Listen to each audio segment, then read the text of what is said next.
comenzar con el segundo tema de fisiología. Este es la célula y sus funciones. Vamos a ver dos partes importantes en cuestión a la fisiología microscópica. Hablando de la célula, dos partes más importantes de la célula van a ser el núcleo y el citoplasma. Entre sí van a estar separadas por membranas. ¿Ok? Prácticamente todos los organelos de la célula son formados por membranas.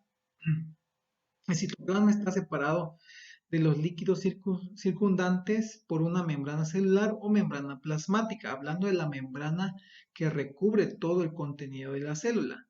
¿Ok? Eh, Vamos a encontrar en la fisiología de la célula el término protoplasma.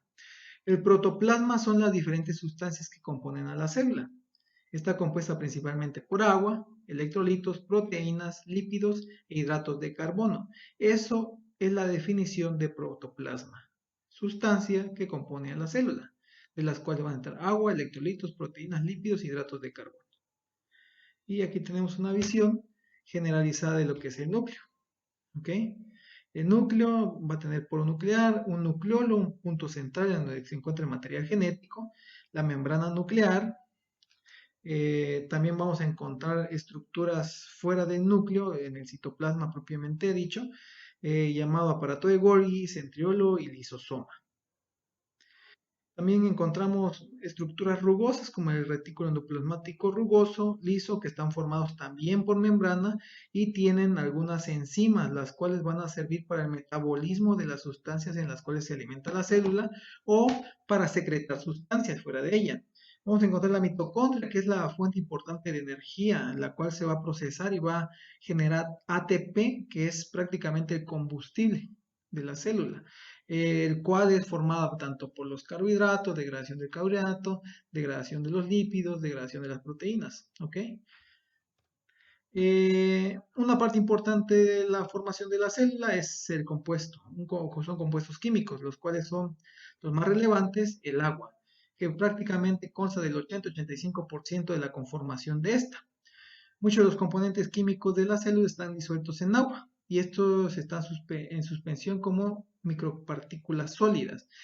Recuerden que uno de los medios físicos más importantes, o perdón, uno de los medios químicos importantes para la realización o de la vida, para la realización de lo que es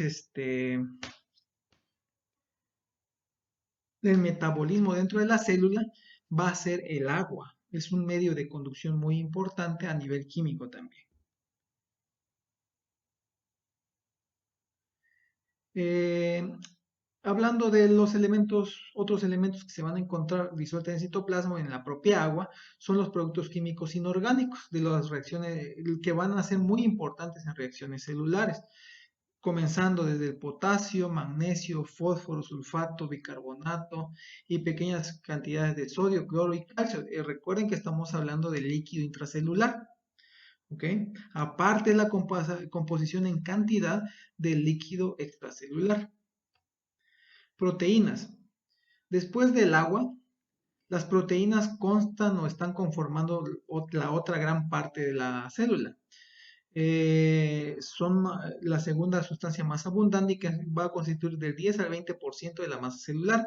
Existen dos tipos que van a ser las proteínas estructurales y las proteínas funcionales.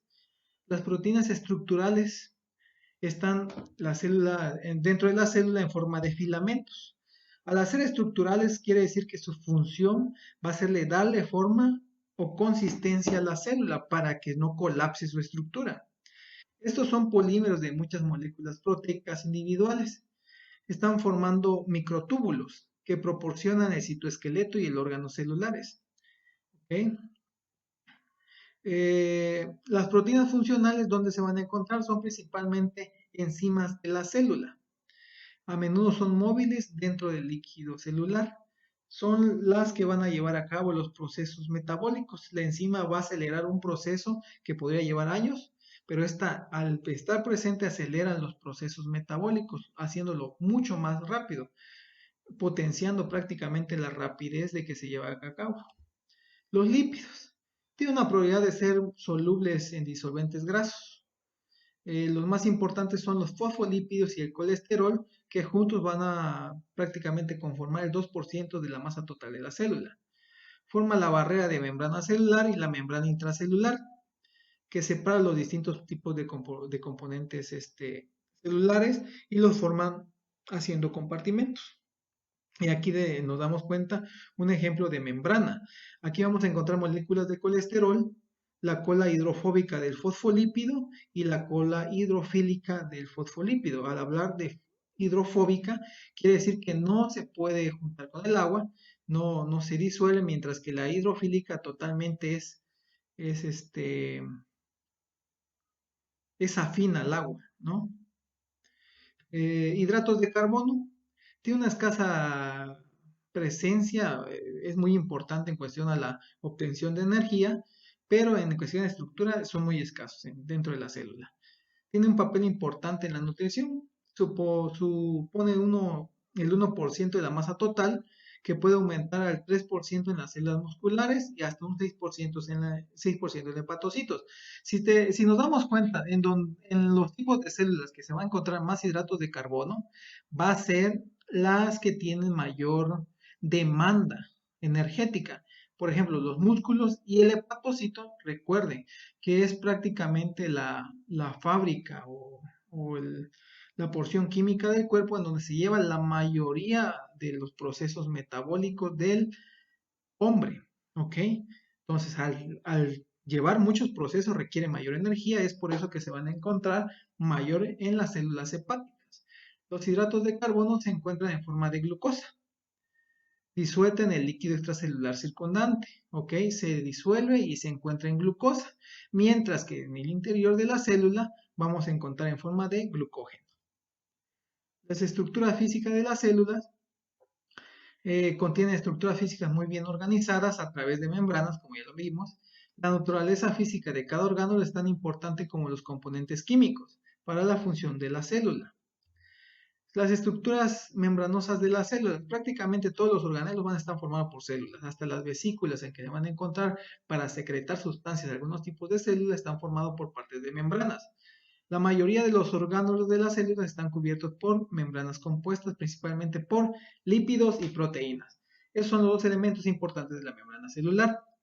Las membranas son membrana celular, membrana nuclear, la membrana de retículo endoplásmico, las membranas de la mitocondria, los lisosomas y el aparato de Golgi. Si se dan cuenta, todos los orgánulos van a presentar membranas. Excepto el nucleolo, que ese sí es una masa de información genética. Está más, y de hecho, se sigue formando por proteínas y parte de carbohidratos. Los lípidos de la membrana funcionan como barrera que impide el movimiento de agua y sustancias hidrosolubles desde un compartimiento celular a otra. Entonces, no quiere decir que las membranas no sean permeables al agua, o sea, no quiere decir que no se filtre agua, sino que hay otras maneras de pasar a través de la membrana, como por ejemplo proteínas estructurales en forma de canal. La membrana celular o membrana plasmática cubre a la célula, es una estructura elástica, fina y flexible. Estas características son muy importantes. Por ejemplo, una célula en la cual la membrana tiene que ser totalmente flexible, totalmente resistente, va a ser el eritrocito. El glóbulo rojo, como lo conocemos también. El eritrocito debe ser tan flexible para pasar en los vasos más pequeños del organismo para así proporcionar oxígeno a los capilares, ¿vale? Que son estructuras extremadamente pequeñas, pero son tan flexibles que el eritrocito se alarga y pasa a través de ellos. Muy diferente a que un eritrocito sea totalmente rígido. Esto puede provocar que se tapen los vasos más pequeños